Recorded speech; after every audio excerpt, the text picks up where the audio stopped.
반갑습니다. 부산 YMCA 시민중개실의 황재문 실장입니다. 지금 이 시간은 금융 전문가이신 김남식 부산 YMCA 시민중개실 전문위원님을 모시고 채무조정 제도를 비교하는 것과 신용회복위원회 개인 채무조정 제도에 대해서 한번 알아보는 시간을 가지도록 하겠습니다. 돈 문제 그리고 돈 관리 차원에서 부채 해결이 어떤 의미가 있는지 한번 말씀을 해주시겠습니까? 소득이나 수입이 들어오면 이게 여러 군데로 빠져나갑니다. 그러니까 우리가 받기 전에 세금으로 원청 기소될 수도 있고, 그다음에 본인의 가치관에 따라서 여러 군데 힘드신 분들을 도와주는 기부도 나가고 있습니다. 그런 다음에 이제 그 나머지 돈을 우리가 생활비를 쓰는데, 문제는 이제 생활비 쓰고 남은 돈들을 저축으로 넘어가야 됩니다. 어떤 분들은 사실은 저축을 먼저 하시고 또 생활비 쓰시는 분도 있는데 그게 사실 정상적인데, 근데 거기에 부채라는 부분이 어느 정도인에 따라서 저축으로 나아갈 수 있냐 못 나가는 차이가 있는 거죠. 그래서 제가 그림에 보면 생활비와 부채 상환이라는 부분을 이렇게 동그라미 표현을 했고요.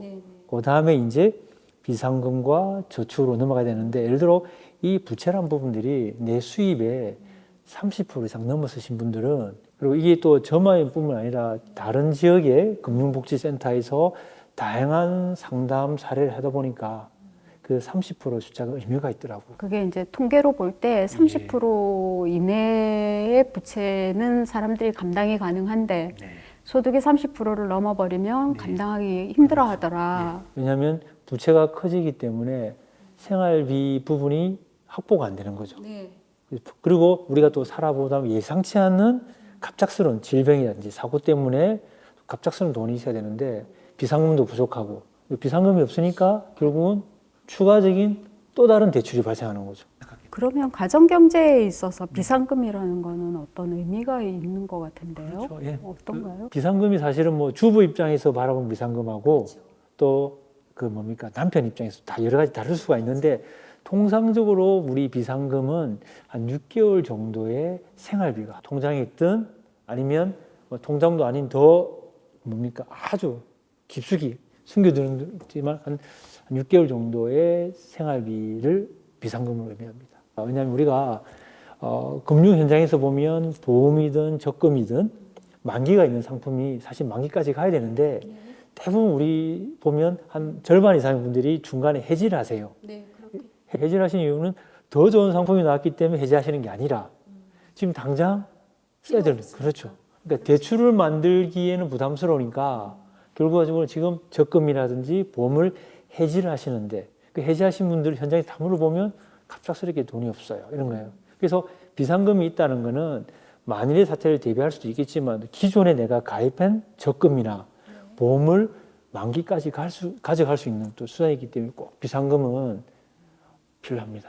그러니까 적금이나 보험 이런 것들과 별개로 비상금을 6개월치 그렇죠. 생활비 정도를 가지고 있어야 된다, 예. 이 말씀이시군요. 그리고 사실 비상금이 있은 다음에 적금을 드시는 거나 이게 또 순서가 그런 거죠. 사실 그런 거 없이 적금을 드시는 분이 많죠. 그죠? 우리가 부채를 해결하기 위해서 가장 기본적으로 알아야 될 것들이 무엇이 있을까요? 그렇죠. 우리 흔히 부채 해결에 뭐 1, 2, 3, A, B, C라는데 제일 중요한 거는 본인의 마음가짐입니다.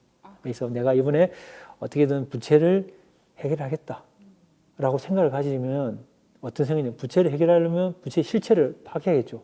그래서 내가 어떤 부채가 있는지를, 사실은 우리가 물론 청년들 같은 경우는 굉장히 아직 젊고 지혜가 있으시기 때문에 부채를 찾을 수 있어요. 근데 장기간의 부채에 노출되신 분이거나 그런 분들은 사실은 해결 의지가 없다 보면 어떻게 될지도 막연한 거예요. 또 이 부채라는 녀석들이 어떤 게 있냐면, 분명히 처음에 내가 A라는 회사에 대출이 발생했어요. 근데 연체가 되거나 그러다 버리면 A라는 회사에서 이 부채를 다른데 B라는 회사에 부채를 팔아버립니다. 채권을 넘긴다, 그렇죠. 이런 예. 거죠. 예. 그리고 또 B라는 회사에서도 이게 장기간 상환이 안 되면 또 C라는 회사에 넘어가거든요. 채무자 입장에서는 A에서 연락 오다가 B에서 연락 오다가 또 C에서 올 수 있는데 이게 한 건이란 말이에요. 근데 두 건이나 세 건이 되면 오래되다 보면 내 채권이 어딘지도 모르세요. 예, 그럴 때는 이제 내가 부채를 해결했다는 마음을 딱 가지시면, 이제 물론 본인이 힘들 경우에는 이 부채를 찾는 도와주는 기간이 많거든요. 그래서 첫째는 일단은 의지를 가져야 된다 하는 게 있고요. 두 번째는 이제 본인의 상을 잘 파악하셔야 돼요. 내가 왜냐하면 재산이 있는데도 불구하고 채무조정 하겠다 해버리면 건너편에 있는 채권자 입장에서는 이게 뭐지? 이렇게 하겠죠. 그죠? 그래서 본인의 상태 내지는 또 내가 지금 지출 상태가 어떻는지 그죠? 그리고 또 내가 조금 더 일을 해서 소득을 더 벌 수 있는 이런 부분도 두 번째 판단하고요. 그리고 첫 번째도 하고 두 번째 한 다음인데도 뭔가 해결이 안 된다 하면 이제 주위에 있는 나를 도와줄 수 있는 기관이나 그죠? 그런 것을 한번 찾아가셔야겠죠. 특히 우리 청년들 같은 경우에는 부산시에서 우리 부산 청년희망 신용상담센터라고 이렇게 시청 옆에 이렇게 신용보증재단 본사 안에 있습니다. 그래서 청년들 같은 경우는 그 센터를 방문하시면 본인의 부채를 찾는 데 좀 도움을 받을 수 있고요.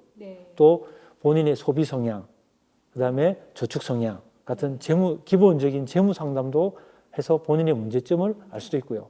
특히 또 이렇게 그런 경우 있지 않습니까? 갑작스럽게 지금 연체가 막 밀려들기 때문에 내가 당장 이번 달에 상환이 어려울 경우에는 긴급하게 그 예산 범위 내에서 한 100만 원에서 200만 원 정도까지 그쪽에서 지원을 받아서 이렇게 급한 불을 끌 수 있도록 도와주기 때문에 이 센터를 꼭 한번 찾아보시는 것도 좋을 것 같아요. 예. 그러니까 기본적으로는 금융회사나 신용정보회사로 넘어간 부채를 일단 찾아야 되고 네. 그 다음에 내가 지금 재산이 어느 정도 됐는지 혹은 내가 소비 성향이 어떻게 되는지 돈을 줄여서 소비를 줄여서 어쨌든 갚을 수 있는 여지가 어느 정도 되는지 확인해야 되고 그 다음에 주변에 청년희망상담센터나 이런 데서 실질적 도움을 줄 수 있는 이런 제도적인 장치들을 좀 확인해 봐야 된다. 사실은 부채를 가지고 있고 이것을 해결해야 된다고 생각하기까지는 또 심리적으로 어떤 과정들이 있어요. 이 사실 부채가 장기간 부채에 노출되어 있다 보면 느슨해지거든요. 또 혹은 이게 내가 감당할 수 없는 부채인 경우에는 망연자실해지거든요. 마음적으로 이게 내가 부채가 있는 사람이다라는 것 자체를 맞닥뜨려야 되고 그걸 인정해야 되는 심리적 과정이 있는데요. 좀 어떠세요? 이런 부채를 가지고 있는 사람을 많이 상담하셨잖아요. 이 자기 인식. 희망금융복지지원센터에 있었을 때 가장 좀 안타까웠던 일이 있었는데요. 세무조정을 다 완료를 했습니다. 이분이 부채를 해결하셨어요. 했는데 한 4년, 5년 되니까 다시 센터 오신 분이 있어요. 반복되신 거네요. 그렇죠. 그래서 이게 어쨌든 부채라는 거는 일종의 돈에 대한 본인의 철학 내지는 행동, 인지 이런 부분이 있는 것 같아요. 그래서 전국에 있는 금융복지센터에서 가정경제 진단하는 프로그램을 한번 만들어 봤어요. 그러니까 돈과 관련해서 한 3가지 영역으로 돈을 쓰기 전에 예산을 세워 쓰시는지, 두 번째는 돈을 쓰면서 지금 현금 흐름을 인지하고 계시는지, 또 세 번째는 안타깝게도 부채가 발생했는데 이 부채를 어떻게 관리하고 있는지, 부채 관리 이 3가지. 그래서 예산 관리, 현금 관리, 그다음에 부채 관리 이 3가지 영역으로 이렇게 설문지도 만들고 데이터를 했는데, 그러면 우리가 부채 관리에 대해서 제가 실정이 있게 한 4가지 정도 팩트를 이야기해 볼게요. 이 4가지 중에 3가지 정도도 내가 문제가 있다, 아니면 뭔가 마음이 걸린다라면 전 있을 것 같아요. 지금 이제 현금 서비스나 대부업 같은 한 20% 정도의 고금리 상품을 사용하고 있다. 첫 번째고요. 두 번째, 최근 1년 사이에 부채가 작년 대비 한 30% 이상 늘었다. 작년에 부채가 1,000만 원이었다. 근데 올해 지금 새로운 부채 300만 원짜리가 생겼다. 그러면 그 말은 뭐냐면 기존의 부채가 줄지 않고 있고 늘고 있다는 거죠. 그죠? 그리고 세 번째는 부채 규모가 전체 자산의 50%가 넘는다. 그러면 좀 더 쉽게 설명드리면 내가 은행에 계좌 잔고 내지는 보험 중에서 보면 그냥 사라지는 보험도 있지만은 해지했을 그에 받는 해약 환급금이 있지 않습니까? 그것도 자산으로 포함해야 됩니다. 은행에 잔고, 보험에 해약 환급금, 또 부동산의 임대차 보증금, 다 이게 본인의 자산입니다. 근데 이게 1억인데, 그러면 오른쪽에 내가 대출 규모가 5천만 원이 넘어선다 하면 조금 고민해야 되는 거고요. 그리고 네 번째는 이제 한 달 수입이나 소득이 있는데 그 소득 중에 내가 부채 갚는 금액의 30% 이상이다. 이 네 가지 항목 중에 실질적으로 뭐 아주 조금 뭡니까? 엄격하신 분은 두 가지 이상도 문제가 있다면 이미 빨간불이 들어온 거고요. 세 가지 정도에 내가 노출돼 있다면 부채 상담을 받으시고 지금 상황이 계속 유지되면 부채는 계속 증가될 수밖에 없기 때문에 조심하셔야 되는 상황. 소장님께서 그 카드 사용하는 것도 부채라고 하셨잖아요. 그러니까 카드 사용하는 것 때문에 저는 그 수입의 3분의 1 이상이 부채를 갚는 거인데요. 근데 이게 그 실질적으로 네 가지 항목 중에 한 가지나 두 가지의 경우에는 뭐 크게 염려 안 하시는 상황인데, 근데 예를 들어 같은 카드 금액이라 하더라도 이런 경우가 있겠죠. 예를 들어 그내 은행 잔고에 뭐 다음 달 카드 사용 결제금이 있다 하면 그건 체크카드와 동일한 거죠, 사실은. 근데 체크를 쓸 게 아니라 신용카드를 쓰는 게 본인한테 되게 유리한 상황이기 때문에 그래서 쓰는 건데, 잔고가 없는 상황에서 신용카드를 쓰시는 거하고 잔고가 있는 상황에서 신용카드 쓰는 건 차원이 다르겠죠. 신용회복위원회로 넘어가겠습니다. 통상적으로 우리가 채무 조정을 할 때 우리 금융 소비자 내지는 채무자 입장에서 가장 좀 편리하게 활용할 수 있는 게 신용회복위원회라고 말씀드릴 수는 있습니다. 근데 뭐 그것도 신용회복위원회를 가시기 전에 다양한 기관들이나 제도를 안 다음에 가시는 게 맞겠죠, 그죠? 저희가 알고 있는 신용회복위원회는 일단 신청이 간단한 것 같아요. 개인 회생이나 개인 파산 같은 경우에는 법률 전문가의 도움을 받아야 되잖아요. 네, 맞습니다. 네. 그러니까 그 법률 비용도 들어야 되고요. 신청한 이후에 그 결과를 받는데도 그만큼의 시간이 좀 필요한 걸로 그렇게 알고 있거든요. 경우에 따라서 지금 다 맞는 말씀을 하셨는데, 또 그 와중에도 그 법률 비용을 줄일 수 있는 방법 내지는 아예 안 들일 수 있는 방법도 있습니다. 네. 그리고 또 신용회복위원회가 편리한 건 맞지만은 그 편리하지만 또 내가 대상이 안 되는 경우도 있습니다. 그런 걸 뭐 일단은 전체적으로 한번 일목요연하게 제가 표 하나를 이렇게 준비해서 보여드렸는데, 여기 보면 가장 보시기에 가장 좌측에 이제 신용회복위원회의 그 채무조정 제도가 있고요. 또 우측에는 법원에서 하는 우리 개인회생과 파산면책 제도가 있는데, 그걸 보면 이제 크게 보면 신용회복위원회는 그 협약에 가입되어 있는 금융채권만 있습니다. 그러면은 개인적으로 빌린 돈은 안 되겠네요. 그러니까 부채라 하면 금융부채와 크게 비금융부채로 나눌 수 있습니다. 이 금융부채라는 흔히 금융회사 그러면 은행, 보험, 증권, 카드, 뭐 캐피탈, 리스, 신협, 말금고, 그죠? 그다음에 뭐 대부업체 이런 건 대부분의 금융회사들입니다. 거기서 발생하는 금융채무라고요. 그럼 비금융채무는 어떤 게 있을까요? 이제 개인적으로 그렇죠. 친구들한테 빌린 거나 그걸 사채랍니다. 예. 근데 갚지 않았을 경우에 내가 신용불량이나 연체자가 되는 경우 있잖아요. 세금도 또 사회보험, 4대 보험이라죠. 그리고 또 뭐가 있을까요? 통신료. 근데 통신료 안에는 갈로치고 우리가 통신료도 있지만은 소액결제도 있습니다. 그러니까 통신요금에다 데이터 요금뿐만 아니라 뭐 소액결제라고 그뭐 다나리든 모빌리언스든 이런 회사들이 있는데요. 그 부분은 신용카드가 아니라 핸드폰으로 결제를 하는데도 불구하고 소액결제인데 그거는 금융부채가 아닙니다. 그러면은 지금 여기서 안 된다는 거는 개인회생이나 개인 파산에서는 다 면책이 된다는 거네요. 엄격하게 들어가야 되는데요. 그렇지는 않고요. 그러니까 지금 이제 제가 지금 말씀드린 거는 신용회복위원회에서 가능한 채권만 일단 말씀드리는 거죠. 그러니까 그러면 예를 들어 금융부채면 되는 거고요. 그리고 여기 또 장표에 보면 이제 말씀하신 대로 첫 번째 이제 대상 채무가 있는데, 그러면 아까 말씀드린 그 채무 중에 그 4대 보험, 세금 같은 경우는 파산 면책이 안 됩니다. 대신에 똑같은 법원에서 하는 제도지만은 파산 면책은 안 되지만 개인회생에서는 또 변제가 가능합니다. 우리가 대상 채무도 이야기했고요. 그럼 누가 대상자이냐? 나도 가능하냐? 그러면 그 신용회복위원회에서는 그 변제가 가능하신 분이기 때문에 소득이 없으신 분들은 안 되세요. 소득이 있으셔야 돼요. 네. 사실은 우리가 이게 좀 보는 견해에 따라서 문제가 될 수도 있는데, 우리가 취약계층에 계신 분들이 수급비로 생활하지 않습니까? 사실 수급비라는 건 국가에서 최저생活을 위해서 주는 거죠. 그런데 그거 가지고 사실 부채를 갚는다 문제가 있지 않습니까? 사실은 제대로 안 되지만은 근데 이분이 수급자인데 채무조정을 하셔야 될 상황이 있습니다.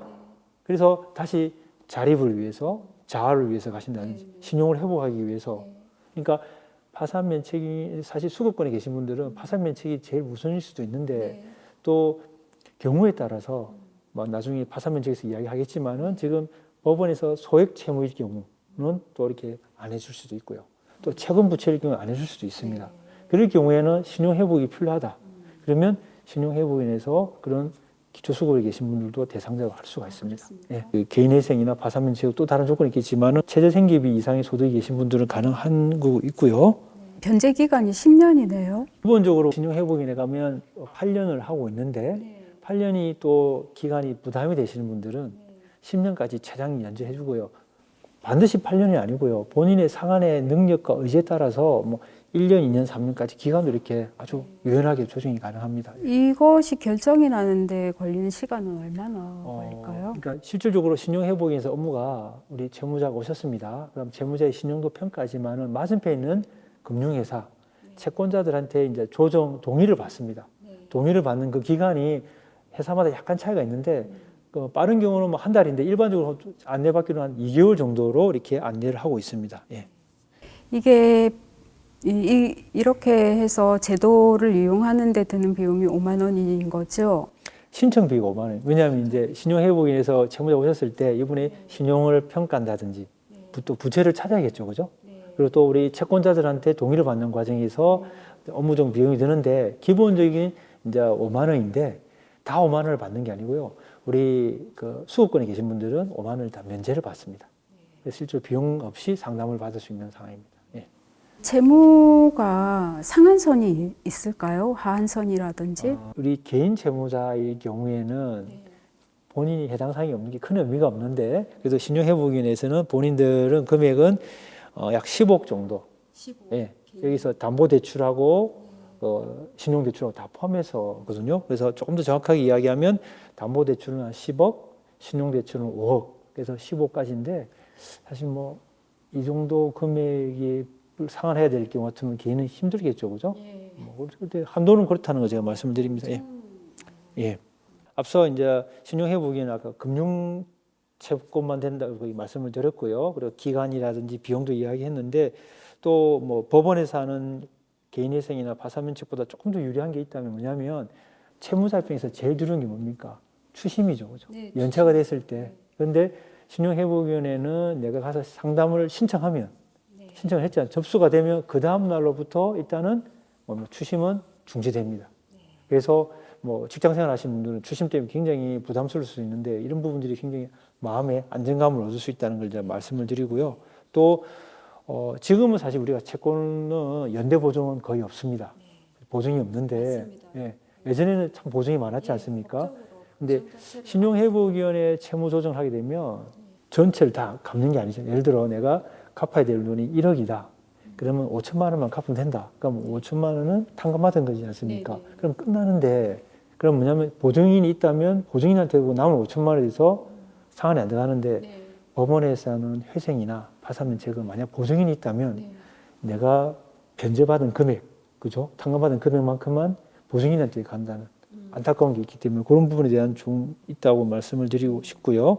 그리고 또 제가 뭐 신용회복인의 직원은 아니지만은 또 이런 좋은 점이 있는 게 일단 파산면책이나 특히 회생은 내가 그 상환이 다 끝나야 그 다음 이후에 또 일정 기간 동안 신용회복 기간이 그 3년에서 5년 정도 그 신용을 회복할 수 있는 기간이 필요한데 신용회복인은 일단 뭐 3년이든 5년이든 8년이든 열심히 상환하기 시작하면요 일정 기간이 지나면 또 뭐 신용카드라든지 이런 금융거래가 이렇게 어느 정도 부분적으로 가능하기 때문에 소비자 입장에서는 그게 조금 유리한 점이 있을 수는 있습니다. 예. 연체 전에도 채무 조정이 되는 걸로 지금 말씀을 하시네요. 이건 어떻게 되는 거죠? 그 전에 우리가 이제 신용회복인에서 하는 프로그램을 워크아웃을 했습니다. 그러니까 연체 전이거나 아니면 사실은 우리가 카드 결제에도 보면 연체하고 나면 또 뭐 일정 정도 유예 기간을 주는데요. 그래서 연체가 발생한 지 한 달이 지나지 않았다.